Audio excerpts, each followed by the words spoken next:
Hello সবাইকে, সবার কী অবস্থা? আমার ভিডিও যারা দেখেন তাদের ব্যাপারে আমার একটা কমপ্লেইন আছে ছোট্ট।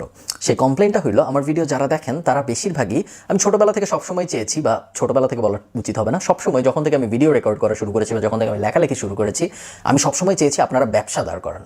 আমি কখনো চাইনি আপনারা মার্কেটার হন। আমি এমন না যে আপনারা মার্কেটার হইলে আমার কোনো সমস্যা আছে, বা আমি চাই না আপনারা মার্কেটার হন, বাট আমি প্রাইমারিলি চেয়েছি আপনারা ব্যবসা দাঁড় করান। আমি চেয়েছি আপনারা উদ্যোক্তা হন বা এন্টারপ্রেনার হন। ওটা ছিল আমার সবসময় উদ্দেশ্য। কিন্তু যেহেতু আমি নিজে মার্কেটিং রিলেটেড কাজকর্ম করি, আমি একটা ইউনিক পজিশনে আছি। আমি ব্যবসা করি, কিন্তু আবার আমার ব্যবসাটাও মার্কেটিং নিয়ে। সো আমার একটা ওভারল্যাপ হয়, যেটা বেশিরভাগ মানুষের হয় না। বেশিরভাগ মানুষের ব্যবসা হয় এক টপিকে, সেই ব্যবসাকে প্রসার করার জন্য বা সেই ব্যবসাকে জনপ্রিয় করার জন্য সে ব্যবসার উপরে মার্কেটিং বসায় এবং তারপরে সে বড়লোক হয়।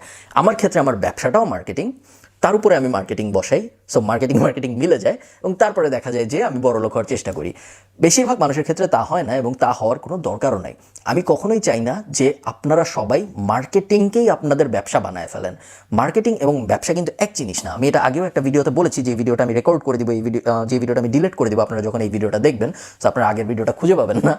কিন্তু আমি যে বেসিক্যালি ওই ভিডিওতে যেটা বলার চেষ্টা করেছিলাম সেটা হলো গিয়ে, মার্কেটিং এবং ব্যবসা পুরোপুরি দুটো আলাদা জিনিস। ব্যবসা হইল সলভিং আ প্রবলেম। সো আপনারা যারা আমার আগের ব্যবসা রিলেটেড ভিডিও দেখেছেন তারা জানেন যে ব্যবসা কী জিনিস। ব্যবসা হইল আমি সাধারণ মানুষের মধ্যে একটা সমস্যা দেখতে পাচ্ছি, যেই সমস্যা আমার মনে হয় আমি একটা প্রোডাক্ট বা একটা সার্ভিস দিয়ে সলভ করতে পারবো। সেই প্রোডাক্ট বা সেই সার্ভিস আমি বিক্রি করা শুরু করি, তাহলে ওটা হলো আমার ব্যবসা।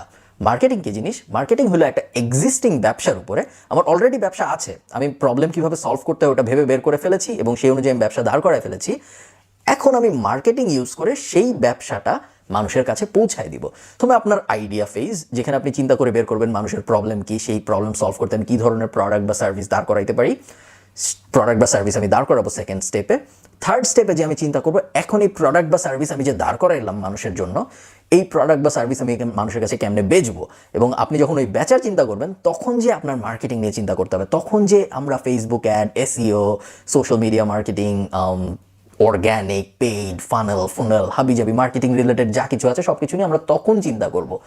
আমরা যখন প্রোডাক্ট বানাচ্ছি বা আমরা যখন সার্ভিস রেডি করছি, তখন কিন্তু আমরা মার্কেটিং নিয়ে এত চিন্তা করব না। আমার ভিডিও যারা দেখেন তারা বেশিরভাগ সময় প্রোডাক্ট বা সার্ভিস কী বানাচ্ছেন সেই বিষয়ে তাদের কোনো আইডিয়া থাকে না। আমি বলছি না যে আপনার নাই, তবে চান্স অনেক বেশি হাই যে আপনি এই বাকেটের মধ্যে পড়বেন, কারণ বেশিরভাগ মানুষ যারা আমার ভিডিও দেখেন তারা এই বাকেটের মধ্যে পড়েন। আপনাদের কাজ যেটা হবে আজকে, আপনাদের প্রথম কাজ যেটা হবে সেটা হলো আপনাদের চিন্তা করতে হবে, আমি আমার প্রোডাক্ট বা সার্ভিস কী বানাবো, যেই প্রোডাক্ট বা সার্ভিস দিয়ে আমি মানুষের একটা প্রবলেম সলভ করতে পারবো। ওইটা আমাদের প্রথম কাজ, তাই না? তারপরে যখন আমাদের ব্যবসা রেডি হয়ে গেছে, তখন যে আমরা চিন্তা করবো যে এই ব্যবসা আমি কীভাবে প্রমোট করতে পারি। এখন কথা হইলো, ওই ব্যবসাটা কি সবসময় ফিজিক্যাল একটা ব্যবসা হইতে হবে? তা না, ফিজিক্যাল ব্যবসা হইতেই হবে এমন কোনো কথা নেই। ব্যবসা যে কোনো রকম হইতে পারে। কথার কথা, আমি যদি আজকে ফ্রেন্ডস নিয়ে কথা বলা শুরু করি আমার ইউটিউব চ্যানেলে, বা আমি যদি একটা নতুন ইউটিউব চ্যানেল খুলি, যে ইউটিউব চ্যানেলের আমি নাম দেবো ফ্রেন্ডস অ্যানালিসিস। ফ্রেন্ডস একটা TV show, by any chance আপনি যদি না জানেন। সো ফ্রেন্ডস ওই টিভি শোটায় কী হয় না হয় এগুলো নিয়ে অ্যানালাইসিস করে আমি যদি একটা ইউটিউব চ্যানেল শুরু করি, ওই ইউটিউব চ্যানেলটা আমার একটা ব্যবসা। ঠিক আছে? ওই ব্যবসাটা কি? ওটা একটা মিডিয়া ব্যবসা। মিডিয়া ব্যবসায় কি হয়? টিভি চ্যানেল যেরকম শো বানায়, সো চ্যানেল আই কি? চ্যানেল আই তো একটা ব্যবসা। চ্যানেল আই কীভাবে আয় করে? চ্যানেল আই বিভিন্ন শো বানায়, চ্যানেল আই বিভিন্ন শো টেলিকাস্ট করে এবং তার মাঝখানে অ্যাড দেয়। সো আমি যদি এখন ফ্রেন্ডস টিভি শো অ্যানালাইসিস করার জন্য একটা ইউটিউব চ্যানেল বানাই, ওটা আমার একটা মিডিয়া ব্যবসা। ওই ব্যবসা যখন মানুষ আগ্রহ নিয়ে দেখা শুরু করবে, আমার মিডিয়া কনজিউম করা শুরু করবে, তখন আমি চিন্তা করবো যে হ্যাঁ, আমি এখন এটার মধ্যে একটা অ্যাড দিই। হ্যাঁ, আমি ফ্রেন্ডস রিলেটেড জিনিসপত্র বিক্রি করা শুরু করি। হ্যাঁ, আমি ফ্রেন্ডস রিলেটেড টি শার্ট বিক্রি করা শুরু করি। তখন আমার প্রোডাক্ট বা সার্ভিস রেডি হয়ে গেল। তারপরে যে আমি থার্ড স্টেপে যে চিন্তা করবো যে এখন আমি যে এই প্রোডাক্ট বা সার্ভিস বানাইলাম আমার ব্যবসার জন্য, এগুলো আমি কীভাবে মার্কেটিং করবো। এবং যখন আমি ওই ফেজে যাবো, তখন বেসিক্যালি আপনার আমার মতো কাউকে দরকার হবে যে এসে আপনাকে মার্কেটিংয়ে হেল্প করবে, তাই না? কিন্তু ব্যবসাটা কিন্তু আপনার নিজেরই দাঁড় করাইতে হবে। তো আমি চাই এই ভিডিও দেখার পরে আপনি অ্যাটলিস্ট চিন্তা করা শুরু করেন যে কীভাবে আপনি একটা ব্যবসা দাঁড় করাইতে পারেন।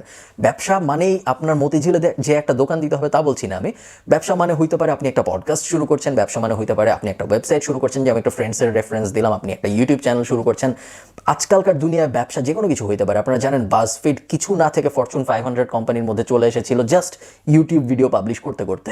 আপনারা জানেন যে এরকম হাজার হাজার এক্সাম্পল আছে যেখানে একটা ওয়েবসাইট একটা ব্যবসায় রূপান্তর হয়ে গিয়েছিল, ওয়েবসাইট কলম পড়ে গিয়েছিল। আপনারা জানেন যে জো রোগান ফর এক্সাম্পল এখন one of the most influential person in America, যে কি করে সে জাস্ট পডকাস্ট পাবলিশ করে প্রতিদিন, দ্যাটস ইট।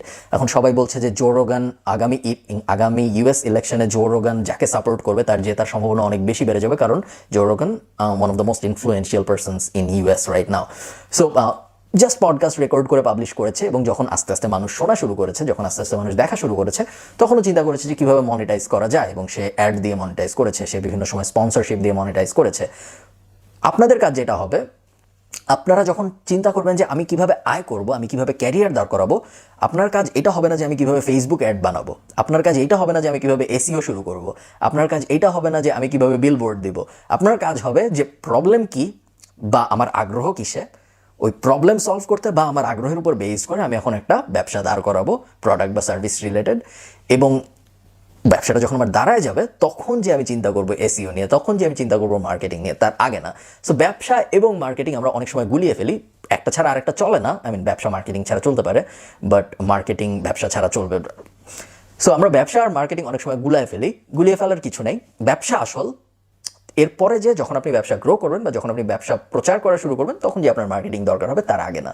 সো আশা করি এই ভিডিওটা আপনাদের কনফিউশন ক্লিয়ার করে দিবে। আপনাদের সাথে আমার দেখা হবে পরের ভিডিওতে। টাটা।